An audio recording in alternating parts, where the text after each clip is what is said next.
রামিসা হত্যা। এটা শুধু হত্যা নয়, পুরো মানবতাকে হত্যা করা হয়েছে। আমরা বিচার চাই, শেয়ার করে দিবেন সবাই। দয়া করে সবাই আমাদের সাথে আওয়াজ তুলুন এবং সঠিক বিচার নিশ্চিত করতে সাহায্য করুন।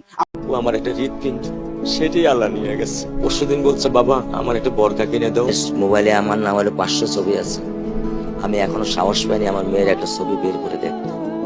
আমার সেই সাহস নেই। আমি সেই সাহস হারাই ফেলছি। আমার স্যান্ডেলটা দেখেন 3 বছর পুরাতন ছেঁড়া, কিন্তু আমি আমার স্যান্ডেলটা পাল্টাই না, সেলাই করে নেই। কিন্তু আমার বাচ্চাদেরকে আমি কষ্ট পেতে দেই না। শুধু একবার বলছে, বাবা লেসে খাবো। আমি 1 মিনিটও দেরি করিনি, 1 মিনিটও আমি দেরি করিনি। ও আমার একটা হৃৎপিণ্ড, সেটাই আল্লাহ নিয়ে গেছে। আলহামদুলিল্লাহ, শুকরিয়া, আল্লাহ দিছে, আল্লাহ নিয়ে গেছে। আমার কোনো কষ্ট নেই। আমি তো চাইলে পারতাম না। অনেক দম্পতি আছে যাদের সন্তান নেই, আল্লাহ দিছে, আল্লাহ নিয়ে গেছে। আমি আলহামদুলিল্লাহ করি আল্লাহ গেছে। আমার কোনো কষ্ট নেই।